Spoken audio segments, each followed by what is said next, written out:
Hello and welcome everyone. This is Yan and Man bringing you another Fleet Ops audio commentary. Today I have a 1v1 for you with Dircome versus Ray320. So here we are starting out on Path to Nowhere. It's a 10k by 8k map. It's a two-player map. So it's one of the original ones. Been around for a while, quite well known. You can see here that Ray is starting out as the white Borg, and he will likely be going optimize, but quite possibly he could turn around and do an assimilate.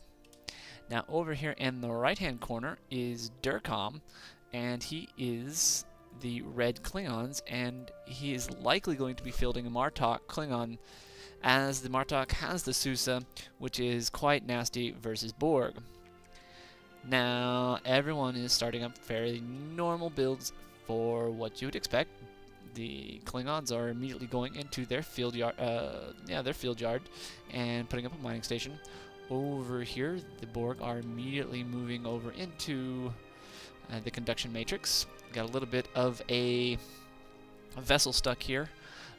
Do really hate when this happens. It's just a little bit annoying. Wish they would make use of the Z-axis a little bit more. You know, you're just clicking on him like, God dang it, get over there, you stupid piece of crap. So anyways, we can see that Ray is trying to move this over to the dilithium moon.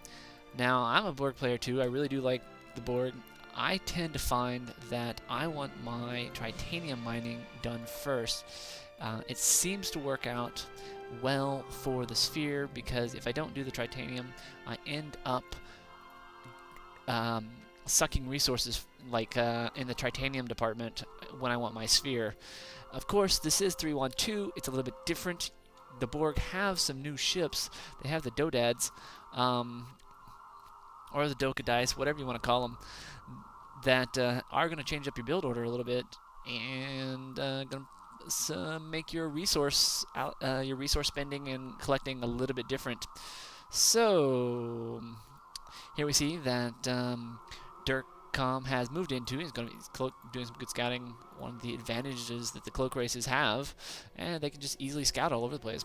Whereas Ray is kind of left sitting up here next to his natural expansion that's way up here.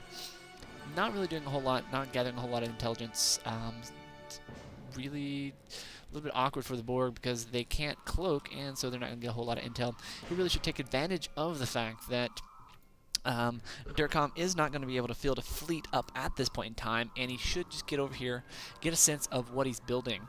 So you can see that Dircome is moving into cube eggs, and these are going to be able to take a little bit of beating, which he's going to need to be able to take when he's fighting the Borg, because the Borg's going to throw out a number of scout cubes, probably some photon torpedo ones, and a possibly we shall see an EM scout cube. That's one of the new modules for the Borg in 312.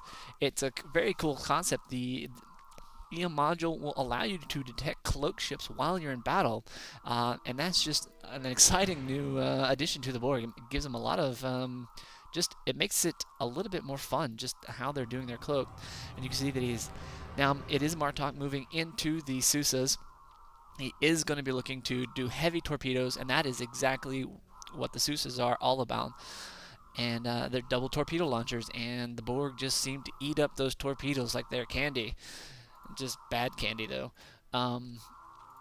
Not researching the last stand ability for the Sousa here, but that's okay, because you probably give it about 5 Sousas out on the field before you want to research that. It just turns into a little bit more of a better choice at that point in time. So, in the meantime, back over here in the Borg base, we are going to see that the Borg is throwing out a number of scout cubes, and this is a torpedo scout cube, and this will shortly be gonna have some probes, and let's see this. I'm expecting another torpedo scout cube. Now, what is really strange here that I'm a little bit surprised about is that these uplinks are way out here in front. You really want your uplinks way back nestled into your base. these are in a forward position. Now, granted, it's in the early game. No one is going to be able to field a fleet that is, strong enough to take out a uplink that's building while you have 2 of these guys here. They're just not going to be able to do it. But as you get later in the game, you're going to find that if you have an uplink that's just way out there in front, people are going to want to kill it because it is a high value, low defense target. So we shall see how that works out for Ray if he continues to do that. I don't suggest him doing it, and I don't suggest you doing it if you're playing Borg. In the meantime, we have a little bit of action. Ray is going to move up. He does have a sizable fleet here for this early game. He's got about as fast as he can get out. And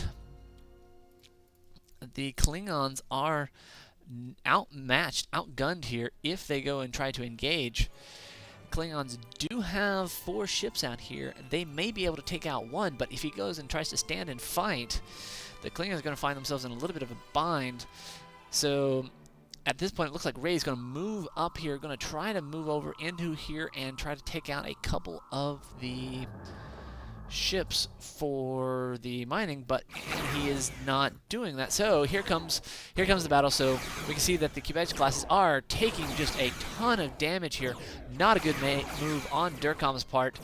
He totally underestimated the strength of these Borg vessels versus his Cubedge classes, and that is going to cost him a Cubedge. Now it's only 1 ship, and it's only one of the early ships, but he is not going to. He's going to end up losing one. And you can see over here the Dircom is calling cloak. What is very likely to have happened here is that he cloaks, and there is a 30-second, he decloaked, and there's a 30-second timer on your cloak again, being able to cloak again. So, something to keep in mind if you're going to go around trying to decloak on someone. You're going to want to make sure that you have the upper hand, because you're not going to be cloaking anytime in the very, very near future. So we can see that Ray is going to capitalize on the fact that there's a construction ship unprotected down here. And you can see up here that this little bit of 5 fleet set of ships are going to go and try to put a little bit of pressure on this Borg fleet. Now, these guys are taking some damage, and you can see that they actually did. Takes down about 75, and this one here probe looking to get a little bit of extra love. A little bit of good micro here, but one of these Cubeggs is going to end up eating it if they don't watch out. And so getting a kill off of the probe, but probe for a Cubegg, and these Cubeggs are eating up the damage just a little bit more. This one taking too much damage, going to want to get him to repair. They are trying to concentrate on the scout cube. They might get a scout cube, and it might be worth it. Oh, they are going to get it. They hang in here. They are going to end up getting the scout cube if they can hang on to it. But the scout cubes are short-range vessels. They are faster, and another scout cube comes in. Oh, a little bit of miss micro here. Ends up, this one guy goes after somebody.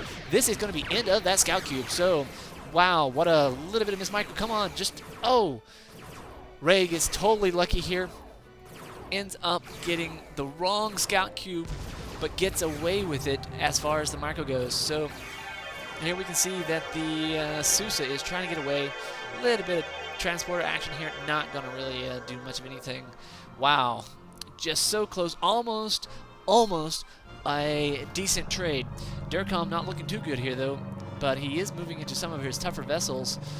He's got another Sousa.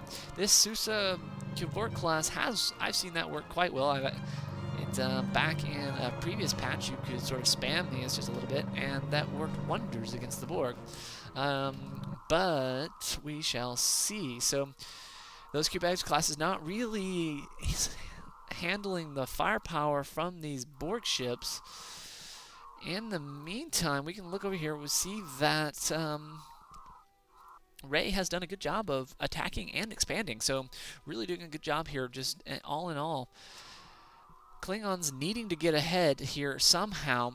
The Borg ships are a tad bit damaged, so they are huddled around the assimilation matrix, the starbase of the Borg, and they are going to be able to just kind of like hang out there and repair for they're just going to have to do their natural repair. Considering Borg ships actually have no star yard, they don't get a quick and easy repair like all the other races.